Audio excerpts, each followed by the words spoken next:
রাজনীতি চাই না চাই না চাই না বলে যারা মুখে ফেনা তুলতো, ঘেউ ঘেউ করতো, তারাই কিন্তু পরবর্তীতে দেখা গেল একটি গুপ্ত সংগঠনের সাথে সম্পৃক্ত এবং পোস্টেড।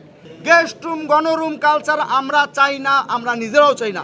যে আমরা ইতিমধ্যেই ডকুমেন্ট সহকারে আমরা ভিসি মহোদয়কে প্রেরণ করেছি। দুদিন আগেও যারা গেস্ট রুম, গণরুম কালচার চাই না, আমি ইতিমধ্যেই বলেছি 5 আগস্ট পরবর্তী সময়ে রাজনীতি চাই না চাই না চাই না বলে যারা মুখে ফেনা তুলতো, ঘেউ ঘেউ করতো, তারাই কিন্তু পরবর্তীতে দেখা গেল একটি গুপ্ত সংগঠনের সাথে সম্পৃক্ত এবং পোস্টেড। এবং 5 আগস্ট 12 ফেব্রুয়ারি পরিবর্তিতে যারা গেস্ট রুম, গণরুম চাই না চাই না চাই না বলে ঘেউ ঘেউ করছে এবং অসৎ উদ্দেশ্য হাসিল করার জন্য, তারাই দেখা গেলো গেস্ট রুম, গণরুমের সাথে সেই 5 আগস্ট পূর্ববর্তী সময়ের মধ্যে সরাসরি সম্পৃক্ত ছিল। আমাদের তা প্রমাণ আছে। গেস্ট রুম, গণরুম কালচার আমরা চাই না, আমরা নিজেরাও চাই না। কিন্তু আমরা ইতিমধ্যেই সাধারণ শিক্ষার্থীদের বোঝাতে সক্ষম হয়েছি বাংলাদেশ জাতীয়তাবাদী ছাত্রদল কখনো কোনোদিন গেস্ট রুম, গণরুম কালচারকে বিশ্বাস করে না, ধারণ করে না এবং গেস্ট রুম, গণরুমের সর্বোচ্চ নির্যাতনের শিকার বাংলাদেশ জাতীয়তাবাদী ছাত্রদল। আপনারা গেস্ট রুম, গণরুম কালচার ফিরে না আসুক এ ব্যাপারে আপনারা গণতান্ত্রিক উপায়ে জনমত তৈরি করুন। কিন্তু গেস্ট রুম, গণরুম কালচারকে আমি আবারও বলছি, সামনে এনে সাধারণ শিক্ষার্থীদেরকে আপনি বারবার বলবেন যে এটা ছাত্রদল করে ছাত্রদল, কিন্তু আমরা যেভাবে তথ্য উৎপত্ত নিয়ে এসেছি আমরা ইতিমধ্যে আপনাদের সবার মধ্যে এটা বিলি করব। আপনারা দেখাবেন। এই যে দেখেন, গত 24 মে বাংলাদেশ জাতীয়তাবাদী ছাত্রদলের উপর 2022 সালে বাংলাদেশ জাতীয়তাবাদী ছাত্রদলের উপর যে রকম হামলা হয়েছে আপনারা দেখবেন। এখানে তন্নি মল্লিক, এই যে ছেলেটি যেভাবে লাঠিপিটা করেছে, আপনারা তো সবাই দেখেছেন, ওই ভিডিও সবাই দেখেছেন। এটা কি শিবিরের একজন নেতা।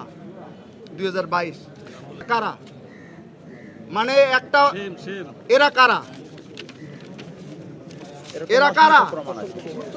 তারপর গতবার শহীদ সার্জেন্ট জরুল হলে তো আপনারা দেখেছেন। ওরা কারা?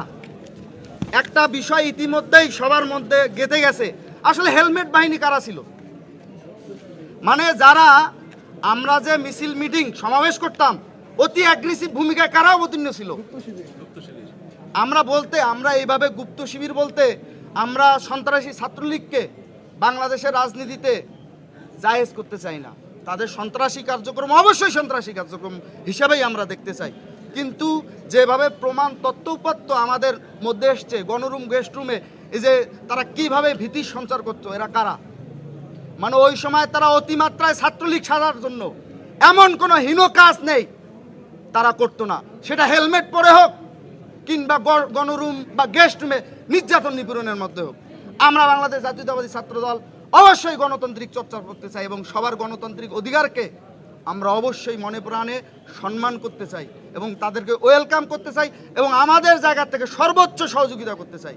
কিন্তু কথা একটাই, একটা সাধারণ ইস্যুকে, একটা গুরুত্বপূর্ণ ইস্যুকে আপনারা ইলিয়ে বিলিয়ে ছাত্রদলের নামে ট্যাগিং করে আপনারা ভিন্ন খাতে প্রবাহিত করে শিক্ষার্থীদেরকে নাবিশ্বাস তুলে দেবেন, আমরা কিন্তু আবারও বলছি মুখ বুজে সহ্য করতে পারবো না।